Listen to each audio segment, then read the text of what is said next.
Welcome to the Traveling Black Women podcast, where we are talking to Black women around the world. I'm your host, Nadine, and I am so excited to take you on a journey with fearless Black women exploring the world. Each episode, we uncover hidden gems, share travel hacks, and hear inspiring stories from incredible travelers who look just like you. So whether you're a seasoned globetrotter or planning your very first adventure, we've got something special for you. So stay tuned and let's dive into today's episode. Hello, and welcome back to another episode of the Traveling Black Women podcast. Today, I have a very special guest. Now, y'all, I know you know that we have a wide range of travel guides that we have put out since 2018, and we have a new one coming out this year. So today, I have our newest author, Miss Kamryn Kinlow, and she is going to talk a little bit about her experience, her book, and what brought us here. So, Kamryn, the floor is yours. Oh, thank you for introducing me, Nadine. And thank you for the opportunity to be able to write and share about, talk about my travel experience. I'm Kamryn Kinlow. I'm an education administration professional and a newly found travel writer and author from New York. I'm figuring out my place in both the education world and the travel space. But I've lived abroad in Spain. I've taught English in a small village, and I've traveled across Europe, North Africa, and the Caribbean. Outside of work, I use my platform to share what it's really like to explore the world as a Black woman and how important it is for us to expand into other cultures and see people for who they are, just as well as we want them to see us for who we are. And with that, I've got a Spain travel guide dropping soon to help other people navigate the country with more confidence in culture. I love that. It's so interesting because I think one of the coolest things about your guide is actually having to live amongst another family. So I've done all this traveling, but I've never lived with a family where I did not speak the language. I did do a couple days of a homestay in Ecuador. I went with my school. I was teaching at the time, and that was cool. But they spoke English, and okay. I wouldn't say it wasn't really authentic because it was, right. It was still being in a house of people I don't know. But to really be there for a long period of time has to be a different level of life changing that I haven't experienced yet. So I'm kind of Yes, going into it. It just felt new. There was so much for me to learn, and every day was different. I didn't know the language. I didn't know the people. I didn't know the culture. So it just felt like an endless opportunity. Every day was it was an experience, something new. When everyone asked me about how was I living with people, it's wild. Even now that when I think about living with somebody else, that's crazy. Right. Because, where our culture is so individualistic, right? Yeah. It's once I lived on my own, I was like, okay, I'm never living with anybody ever again. Yeah. So going into a house with two parents and then with children, it was an experience. Wow. I would imagine. Yeah. All right. So let's jump into this. Spain. Why Spain? What made you choose Spain? So honestly, Spain wasn't my first choice. Okay. I was initially fixated on Japan. They have a really big teaching program, and I was initially very focused on paid programs, and specifically paid programs where I could still manage my responsibilities back home, like my car note, my credit cards, the usual things. So I was looking for a good monthly stipend at first, and Asia has a lot of really great programs. But once I didn't get into those programs, I reconnected with CIEE, which is the program that I taught, that I was looking at back in college. And I looked at the soonest start date for whatever program. And the soonest start date was for a Madrid program. I didn't hesitate. I just applied for it. I paid for it. And I don't think I was too nervous about it because I know there's a lot of expats in Madrid. So I was like, okay, I should feel comfortable here. And plus, I knew a little bit of Spanish. Not too much. But I was like, all right, I can figure out basic conversational Spanish if I go to Spain. But I actually didn't get into the Madrid program because this program is so popular. Oh, wow. I spoke to an advisor and I was so discouraged because I was so ready to just leave. Yeah. I was so discouraged at the time. And they were like, well, there's another program coming up. This was in October at the time when I was supposed to leave. She's like, well, there's another program coming up where you can leave in April. It's a little bit different. You'll live with the host family. You won't get paid, but you can still go to Spain. So at first I was like, I don't know about that. Like I was not open to it at all because I still have bills to pay, and I didn't want to live with anybody. I wanted that experience to get my own apartment in Spain and meet people through the program and sort of live with them and form my own community. That's the mindset I had going into it.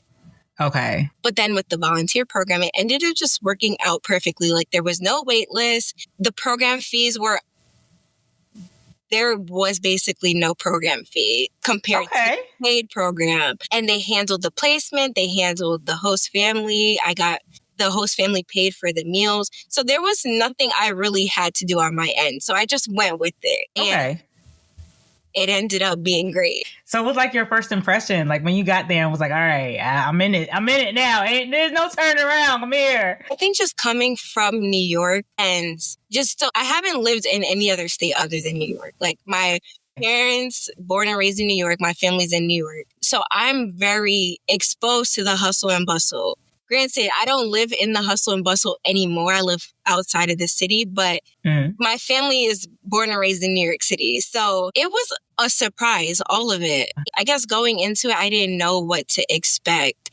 And when I told people initially that I was going to Spain, people would tell me about their fears about going to Europe as a Black person. And, it made me feel very on edge going into it. Okay. Coming from New York where people mostly mind their business and keep it moving, there was such a level of openness there that sort of felt off-putting. And I think because I'm usually in grind mode in New York, I'm always focused on the next thing. And there I had to be very present and connect and talk. And people were extremely chatty, extremely curious, and genuinely wanted to connect, even though there was a language barrier. So it was difficult at first to adjust to that because I was not used to that. And I feel like when you're like in the US, depending on where you live, like maybe in the South, people are a lot more friendly and open to talking. But in New York, it's kind of like, yeah, you go on about your business and so will I. It's interesting that you say that because I'm originally from New Jersey and I've been living down here in Georgia for, aside from the years that I lived in Abu Dhabi, what was that, 2006? So almost 20 years. And I remember when I first moved down here and I was teaching at this school and I would come in, go to the teacher's lounge, get my mail out of my little cubby hole, put whatever I need to put in the fridge, get my coffee out of the container. They had like a little communal thing and take my behind to my room. Like it's not meet and greet time. It's the morning. Like everybody we just be handling our business. We showed up, we clocked in. It's time to go. Yes. And people didn't like me. People did not like me. And I am the nicest person ever, but at least I'd like to think so. But they were like, you come in here and you don't speak to anyone. And I'm just like, y'all were in the middle of a conversation. Yeah, but you would still say good morning. And I'm like, for what? Right? But that we don't even realize how much of a difference it makes when you move somewhere else because people are so sociable. But then when you come to the Northeast, people do not want to be bothered. They don't care if you speak to them or not. But that was their norm. So I could see that. Like, I could see how that would feel like, I don't even know how to navigate this. But yeah, after a while, you do get used to it and you do start to expect it even from yourself. Like, hey, y'all, good morning. Hey, morning. But it was something that for me, I didn't think about at all. Like, I would have never thought that someone would have perceived me as rude because I am just kind of like tiptoeing in, handling my business and tiptoeing out. Like in my mind, I'm thinking I'm not being rude because I haven't interrupted your conversation. I haven't made myself like grand and, kind of come into the room and shook things up. I just kind of beep, beep and kept it moving. but it had a whole different connotation. And I think even just another surprise for me was that even them wanting to connect without me speaking fluent Spanish, it really showed that they were leading with their heart. Like they still wanted to connect with me, and they still wanted to share their culture and wanted to include me in it in a very authentic way. And I think seeing that, and very early on, it really meant a lot to me. So it made me try harder to like converse and try to speak Spanish and really be in the know instead of showing up as an outsider, because they do want me to be involved. That's sort of how I navigated in that space. And everything was beautiful over there, like so much natural beauty. Okay. Coming from a major city, they will knock down all the trees and build anything.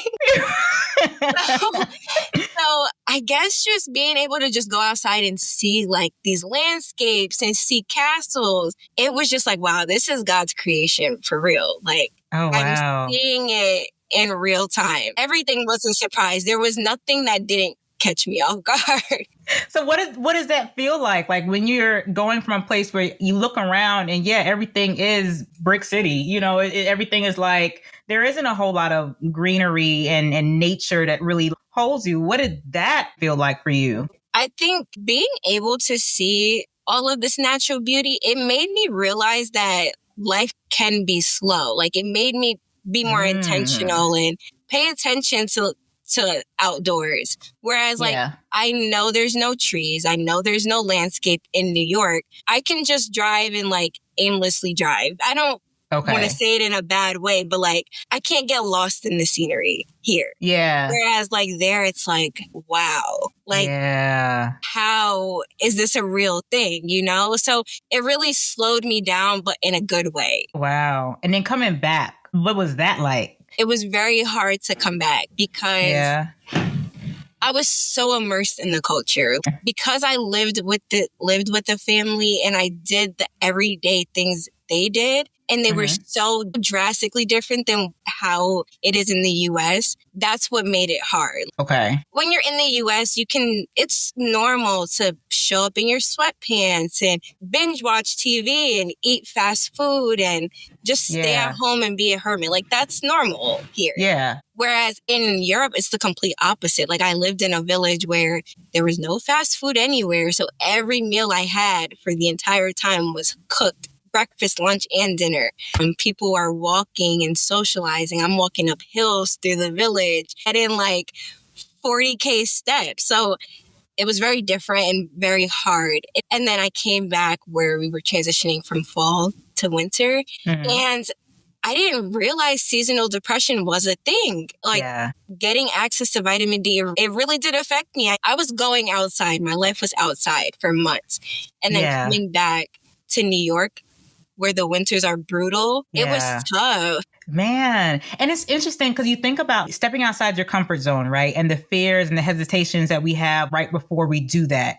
And then you do it. And then this whole world opens up and it's just like, now how do I go backwards, right? How do I fit back in this bubble that used to once be comfortable, but no longer is? You know, you explained that well, because I think coming back, I just felt uncomfortable. And it was in so many different ways. I would eat the food here and it would make me so sick. Like I would get acne, but, you know, like different things which we don't think about when we leave the US and then come back. Everything was affecting me, like the allergies, the food, the weather. Like I was so sensitive coming back. But I think coming back made me realize what I actually do want out of life. Okay. And I want to keep experiencing travel in different cultures. So it sort of solidified that space in my life. I think that's what's up, because like I feel the same way when I lived abroad in Abu Dhabi. Now I didn't have like I still had a pretty westernized life because, you know, they had like, you know, different areas for teachers and things like that. But then there was still a lot of influence on just how life is lived and, you know, how we move about the world and things like that. And it has been hard. And I've been back for over 10 years now. And I feel like there are some days where I'm just like, I really would love to be in Abu Dhabi again, or I would really love to just move abroad again, because there's something different about just being in this space where, you know, you meet different parts of yourself that just don't get to show up on a day to day when you're in your comfort zone, doing the same monotonous routine or being around the same types of environments and not really seeing anything different, you know? So it is hard coming back. I can definitely attest to that myself. And I, like a couple episodes ago, I spoke with Tori McNeely. She actually wrote the Teach Abroad book, and she talked about the same thing. She taught in Abu Dhabi, then she went and she taught in Nigeria. And it was the same experience of coming back and seeing how going from a collectivist type of community to individualist type of community, like, I mean, like, you get sad. You're like, this sucks. You know, I think in terms of like being abroad, being Black abroad specifically, and then coming back to the US and being Black, those are two different encounters as well. Yeah. And that was eye-opening for me. And I think that is sort of what led to me feeling an overwhelm of emotions, because when I was abroad, yes, I was Black. I'm always Black wherever I am in the world, but I didn't feel this heaviness that is sometimes felt in the US. Gotcha. You know, like this Yeah. I don't really know how to explain it, but we have to show up in a different way in the US versus when we leave the US. Right. Or if we're somewhere else. That feeling of having to prove myself wasn't there abroad. Coming back to the US, I feel like I have to work so hard and I have to show up as all these different people, you know, like, yeah. So I think that is another layer of it as well. That's a really interesting point because, you know, a lot of times most of us are concerned about what is it like to travel as a Black woman? What is it like to be in the world as a Black woman? And one of the things I think even with my network is recognizing or helping people to recognize that it's actually easier. It's exactly what you just said. It's actually easier to show up everywhere else in the world as a Black woman than it is to show up right here as a Black woman. I know it seems far-fetched, but I think it's something that is worth digging into. Like when we were in Madagascar, we had 3 different tour guides, and 2 of the 3, I don't know if the third one did. He might have just not said it, but I kind of think he feels the same way. But 2 of the 3 said point blank to us, "You are our first Black American guest." And one said, "Now I can see that you guys are different." And he gave us a whole bunch of stories about like the regular white Americans who had come out there. One guy who said to him, like, "That's what you're getting paid for, bud." And he had the voice on, and I just cracked up. And he was like, "But now I can see that you guys are different, you know?" And he's like, "You're smiling, you're having fun, you're trying to learn the language." Because I was around there talking about Zagas, that means Amalagasi. Just being silly, you know? But it's interesting to see that, like, even in those small moments, they were like, wait a minute, American tourists, Black American tourists, aren't the tourists that we're used to. So now I can't really say American tourists anymore because they're different. We were taken care of so well. They looked out for us. One guy, he told us how to bargain. He was like, "Hey, when they tell you a price, cut it in 3 and then work your way to the middle." I was like, "Oh, that's a good idea. I've been traveling all this time. No one ever gave me that like rule of thumb." But they looked out for us. You know what I mean?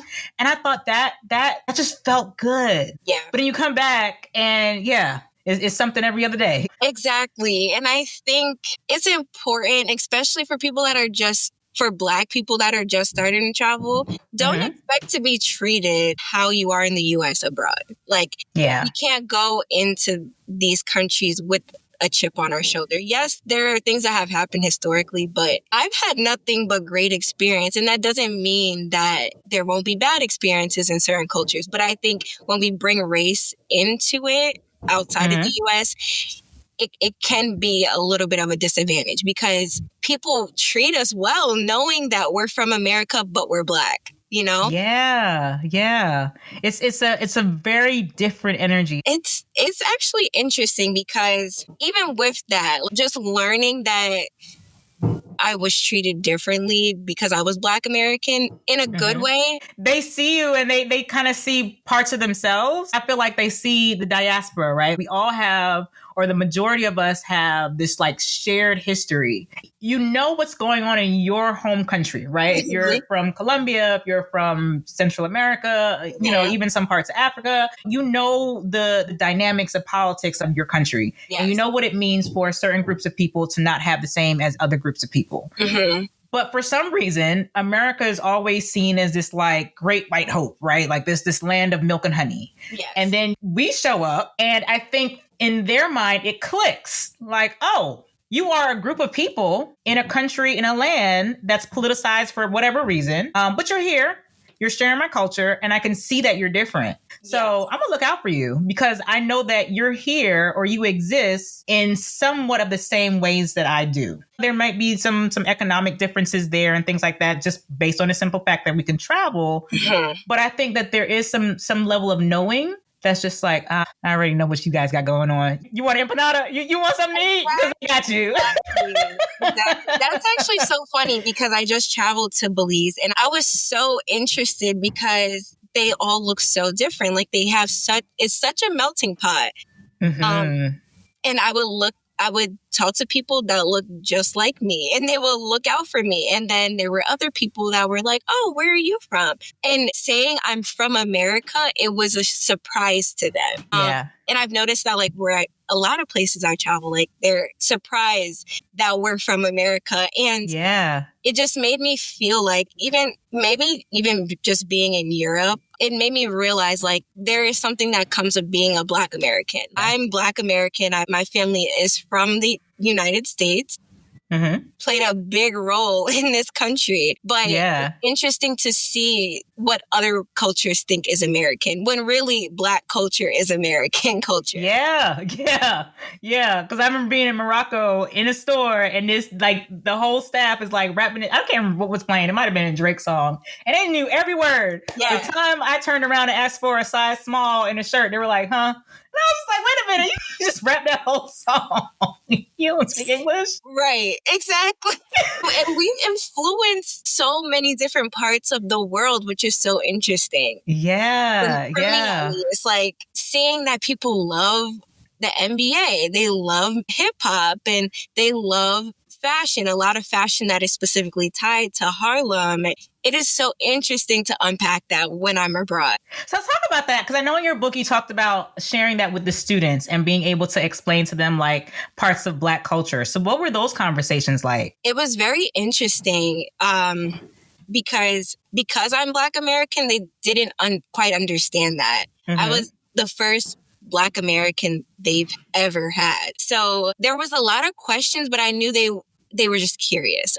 Okay. It just came from them not understanding, like, you have this skin color, but you're from America. That's not what we've learned. So it really gave me the opportunity to unpack some of the things that they've learned about America and teach them, like, okay, this is also American as well. I think being from New York, it just added a whole nother layer because they were so interested in New York. And it allowed me to teach them about hip hop. You guys love hip hop. It actually comes from people that look like me in the Bronx, in New York City. I taught them about fashion, about delis and getting a chopped cheese. And it was amazing. Like, I would do different virtual tours. And there's this one website I would use and I would take them on the train just so they could see like the experience of getting on a New York City subway.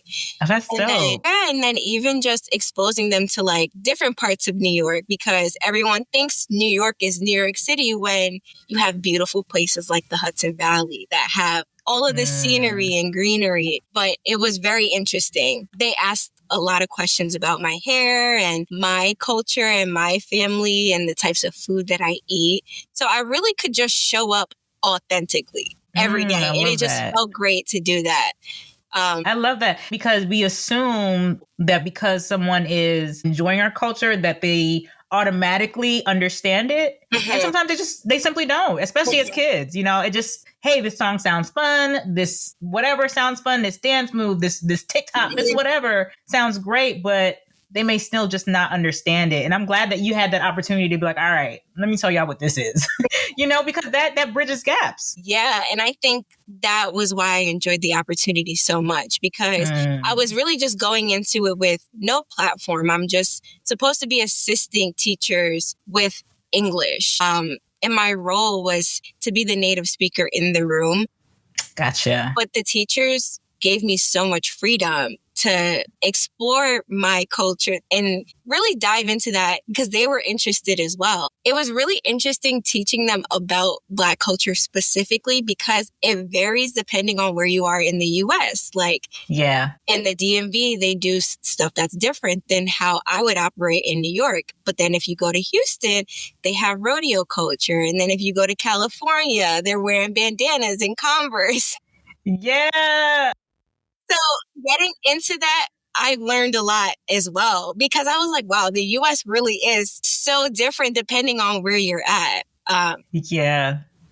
It was sort of like a blank canvas and I was able to make it mine. It makes me think about like how many of our greats, James Baldwin, Maya Angelou, left the US. And when they left the US, they were able to kind of like be on that looking glass on the outside and look back and say, this is what it looks like. And it sounds like even you having that experience of seeing what Black looks like in all these different places, because, we always hear the term Black is not a monolith, right? But then ask people to define it and they're like, and they're not really sure how to articulate it. They know it, but how to articulate it. And I think stepping outside and now having to show someone else, like, this is what it looks like, but then stepping back and saying, but wait, New York is not like Atlanta, and Atlanta is not like the DMV, and the DMV is not like Houston, and Houston is not like LA. And recognizing that all of that exists, I think is something that's like, we don't do enough while we're here at home on a regular basis in order to give people grace on how they show up in the world. You know what I mean? Yeah. Yeah. So what do you think really changed your perspective, I guess both personally and professionally? Like when it was time for you to just be like, all right, I'm back. Now I'm a new person. What was that like for you? I guess volunteering in Spain gave me a whole new level of confidence because I walked into a space where no one looked like me. And just by being myself, I was able to connect with people and inspire them. And I was accepted for who I was. And they didn't want me to be anything else. They wanted me to just be me. And that shifted how I show up just in life, like professionally and personally. I guess it really just reminded me of how important it is to be rooted in who I am, regardless of where I'm at. Like in the US, especially as a Black woman, there's often so much pressure to perform or prove your worth. But in Spain, I didn't feel like I had to carry that or even overextend myself. So I guess now just being back in the US, I'm choosing to show up as myself. And that means all of me, like the good, bad, the healing, nails undone, hair a mess, tired. Yeah, just when I'm in the thick of it, figuring it out, like I'm still going to show up and give myself the grace because it's so interesting to me that in the US, I'm not giving grace when this is a country that my people are from, but I went to another country and I was given grace and I was allowed to be authentic, So I sort of took that back with me. I love that because it does ground you and it does make you realize like the depths or the core of who we are is not the situations that we are in. My biggest issue was trying to like fit back in and realizing, there is no fitting back in. You hit that right on the nail because I feel like before I went to Spain, I felt like I was sort of trying to fit in these environments that weren't for me. And I was shrinking who I was in a lot of these spaces before I went to Spain. Honestly, I don't even know who I would be or who I would have become had I not have gone to Spain because there were so many factors that were keeping me tied to the US. But I guess just showing up for myself and saying yes, it really gave me the space to see myself outside of the noise of the US. I love that. And I was going to ask you, like, who was Kamryn before leaving from Spain? And then who was she after coming back from Spain? I think the version of me before I left from Spain, I was very unsure. A year before I had left for Spain, I had officially entered into corporate and the education world. And I was working there for about a year before I went to Spain. And I was trying to navigate these spaces and I really just felt like I couldn't show up as myself. I was very reactive and just constantly adjusting or trying to fit in or keep up because corporate world is a different animal and they don't teach you that. So I guess I didn't realize how much I was dimming myself just to feel secure in these spaces. And then coming back, I'm 100% more sure of myself. I still have a lot to learn, but now I just have more intention. Like, I no longer feel the need to shrink myself or to second guess if I belong in certain spaces, because I know I do. Right. And if I don't force it anymore. I guess I'm just able to be grounded in who I am and what I want. And I've just stopped asking for permission to take up space. Yeah. One of the biggest lessons in it all is like recognizing that everyone's kind of making it up as they go along. You know, especially when you've seen different things around the world and you hear how people talk about things that they really don't know about. And you're like, wait a minute now, I've been there. And then it starts to click that most people are doing exactly that. Just making stuff up. And that is so funny you say that, because I think because people just make things up, it makes me feel a lot better because I'm being authentic. Yes. Like, if I don't know, I don't know. Yeah. That's just what it is. And if I do know, I don't mind sharing. But the need to perform is not there anymore at all. Yeah. I love that, because you know what? It's like, prior to having that realization, you know, you hear people say things and they have so much bravado and so much in their chest as they say it, that you assume that they're right? You assume that they got it, that they're confident, you know, but confidence is a lie sometimes.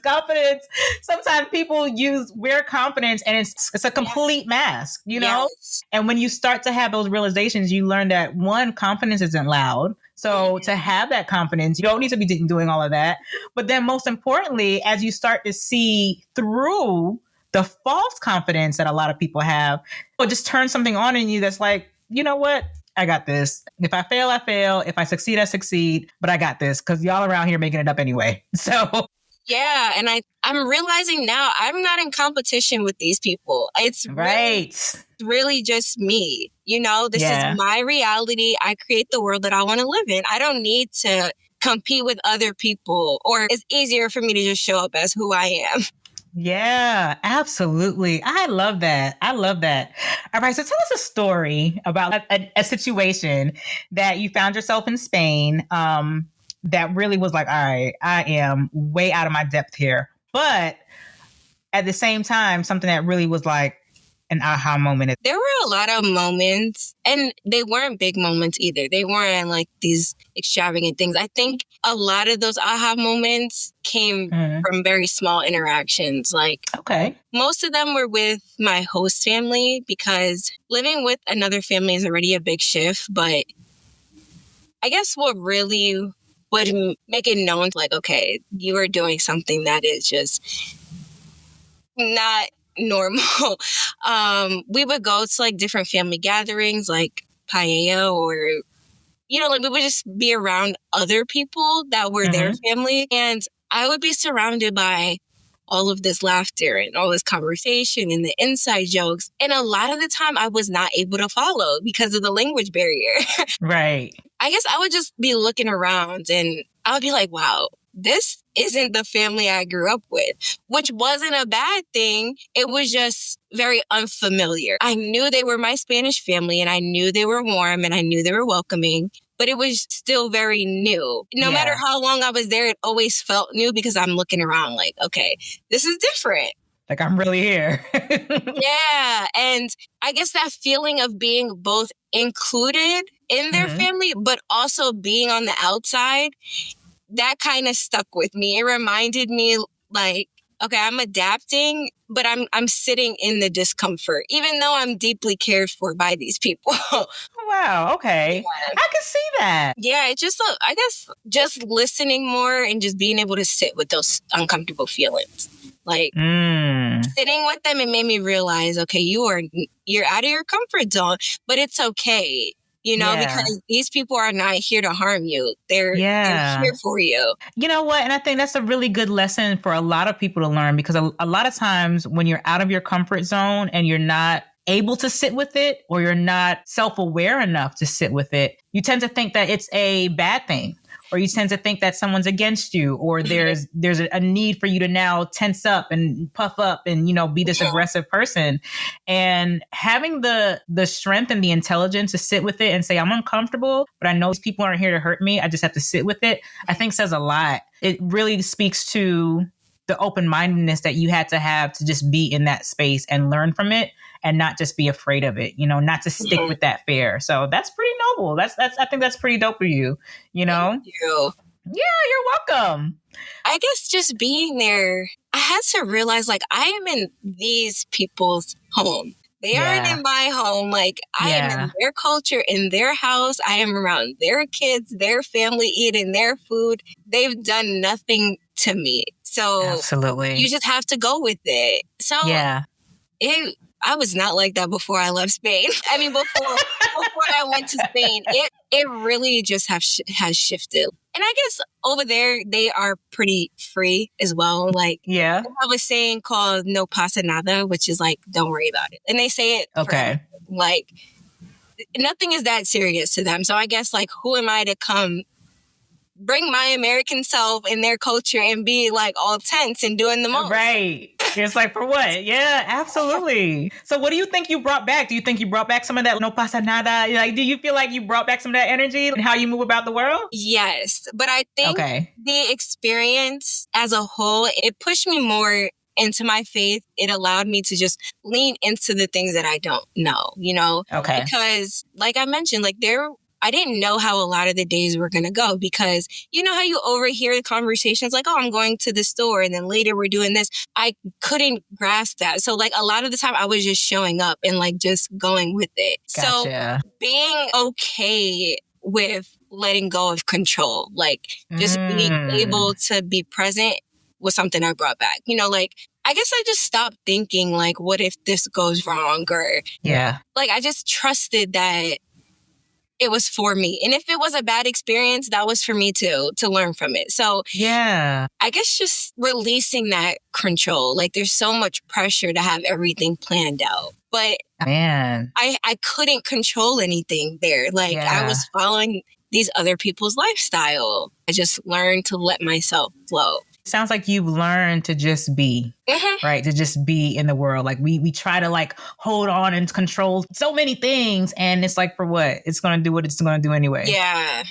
Yeah, I love that. It's such a heaviness to carry. Yeah, it is. It is. And when you're in a situation where you're willing to just let that happen, I don't think you can go back. I feel like now after being back in New York, I'm sort of like shifting back to like, okay, this is all annoying. But like when I first came back, I feel like it was off-putting to people how much I was just flowing and letting things go. Yeah, and I think even now, because I don't rush anywhere. Like, I know I have a time to get there. I will get there by that time, but I don't rush. I love that. It sounds like it really, like the experience really just shifted you. Do you think you'll go abroad and volunteer again? Or would you do something different? That is a great question. I don't know so I feel like I got the experience of living with someone and I feel like that's what I needed. But would I do it again? I feel like now I would want the experience of living on my own in another country just to see how that feels. Okay. Volunteering again? I think I definitely would. It's so easy. Yeah. You can just show up and things are taken care of for you and you can learn during the process. So yeah, I think I definitely would. I feel like this was a great way for me to travel. That makes a lot of sense. I think the one question that people would definitely have is, how did you budget by volunteering? Because obviously you're not making money. Like you said in the beginning, you still have your car note bills, just life stuff to take care of back home. But I know from the book, you were traveling, you were getting your life, like you were doing your thing. I mean, I'm not trying to be in your pockets for real, but to help somebody else, like what was that budgeting like? So just to be real, I probably wasn't the most financially responsible when I was there. Okay. I said yes to the shopping, the excursions, the food, all of it, because I knew that was my priority going into the experience. But my situation was very unique because I had a remote job and I worked remotely while I was volunteering. So my days were very long. So I would teach in the mornings and then I'd have like a little break. And then at night I was doing my remote job. And that gave me the flexibility to travel without stressing too much about money day to day. And volunteering, I didn't have to worry about the cost of food or the cost of housing. So I could just use all of my money on traveling if I wanted to. Nice. I wasn't the most rigid budgeter, but I did save before I went to Spain. So I had money set aside just in case of emergencies, which gave me peace of mind. But for somebody that doesn't work remotely, there are a lot of different opportunities to teach English locally, especially to kids and even sometimes the parents, because they really value learning from native speakers. So that's a great way to earn extra money while you're there. You can get about 4 or 5 different kids consistently, and you'll be fine if you're volunteering and don't have to worry about food or housing. And a lot of kids in Spain specifically, they already know English. So they just want you to work with them on conversational skills, and they want to hear your accent and what words you're using versus how they're taught textbook wise. So yeah, I think that is a great way, because there were other people in my program that they were tutoring different children that they had met like through their host family or that they met from teachers from the schools they worked at, and they were able to travel as well. And once you're in Europe, it doesn't cost too much to travel either. So I think that was a benefit to me as well. Yeah, that's what's up. So what advice would you give a Black woman who's like, I want to volunteer abroad. I don't know where to start. I don't even know if I should do it. Like, what is your golden advice that you would give them? Well, number one, do it. Just do it. Like, you don't have to think too much about it. And I think that's what I learned from doing it, because I just was like, all right, I had a bad day at work. I'm tired of this. I'm going to go do something else. But I think aside from that, go in with awareness, but just don't carry the weight, and use social media to your advantage. Get on TikTok, get on YouTube, and whatever people are sharing about their real life experience, use that to your advantage. I would say start on social media, because people are sharing the things they're doing every day abroad in all different types of countries, and then go from there and then decide what program is interesting to you. For me, I went through a third-party program, which was CIEE, and they handled all of the visas. They set up the placement for the school. They paired me with my host family. So I was sort of hands-off in the whole process. And that's the benefit you get from going through a third party. If you want to teach and you don't want to either pay for the program fees, you can go through NowCap specifically, which is in Spain. And that is sort of cutting out the third party, and you're just applying directly to the Spanish government. The process is longer. You're doing all the paperwork on your own, but there are so many different tools for people to do this type of work for free. Don't just look at one person's page or 2 people's page. Look at all of them. Look at the authentic reviews of programs. Don't look at just the polished content from different program websites. You really want to engage with people, like talk to people, get in the comment section and ask them, how did you do this? What are your hours like? Really get into the social media community. And if something feels too good to be true, trust that feeling, because there are a lot of different programs, and there are people also on social media advertising programs that are not real. So I think really sourcing for that content, like dig for it. And that's a lot of what I did. And that's what brought me to CIE, because there were so almost too much information on social media about this program because it's huge. Yeah, I think that's sound advice. That's sound advice, because there are a lot of things that are popping up now, and you just never know what's legit and what's not. I found my job in Abu Dhabi on Craigslist, and everybody just knew that I was about to be rolled up in a carpet or a rug somewhere. Really? And I was just like, yes. And the interview was in a hotel in downtown Atlanta, so that was strike 2. You're about, God.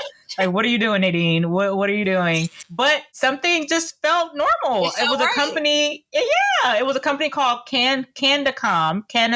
It was a Canadian company. And even though they put the ad on Craigslist, they had a website, they had a LinkedIn page. The person looked real. AI wasn't a thing then. This is 2010. I was like, I'm going to just go for it. And here we are. Well, Kamryn, this was an amazing conversation. And I know it's really going to help some people figure out like what they want to do. We had our teach abroad conversation a couple weeks back. And I think for some people who may not want to be teachers or who may not want to commit to teaching, volunteering abroad is another great opportunity. I know Spain is a great place, but there's so many other options that people have because I just want people to travel. Like, I'm just like, get out there and see the rest of the world. Like, we can't keep holding on to things we can't control when there's this big old world out here, you know? So I appreciate this conversation today. And I'm so glad that you were here to talk to us. Yes, I think travel will show you who you really are. Sometimes in a way you don't even expect. Go in with an open mind and also an open heart. Like be willing to feel everything, the discomfort, the joy,